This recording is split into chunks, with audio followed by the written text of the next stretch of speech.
अंध अपंगांना मिळाल्या निकृष्ट दर्जाची शिलाई मशीन। दिव्यांग संस्थांचा नगरपालिकेवर मोर्चा। अंध अपंग लाभार्थ्यांना इचलकरंजी नगर परिषदेच्या महिला व बालकल्याण समितीच्या वतीने देण्यात आलेली शिलाई मशीन्स निकृष्ट दर्जाच्या आहेत। शिवाय मशीन वाटपात झालेल्या घोळाची चौकशी करावी यासह विविध मागण्यांसाठी सावली दिव्यांग संस्थांच्या वतीने नगरपालिकेवर मोर्चा काढण्यात आला।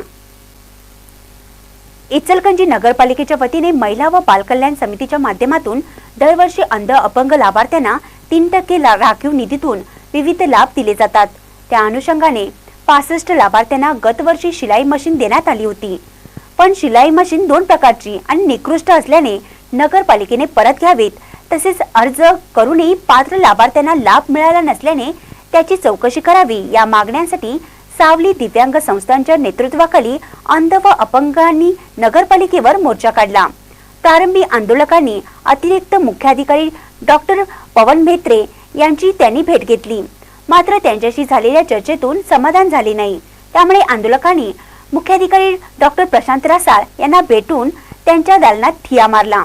शिष्टमंडळाच्या वतीने डॉक्टर रसाळ यांना निवेदन देऊन शिलाई मशीन दर्जाहीन असल्याने त्या वापरण्यात अडचणी येत असल्याच्या बद्दलची तक्रारी महिला लाभार्थ्यांनी केल्या। शिलाई मशीन वाटपात मोठा घोळ झाला असून त्यामध्ये शहराबाहेरच्या लाभार्थ्यांचा समावेश करण्यात आला आहे। तिळवणी येथील एका खासगी संस्थेस अशा साहित्याचे वाटप करण्यात आल्याचा आरोप राजकुमार गेजगे यांनी यावेळी केला।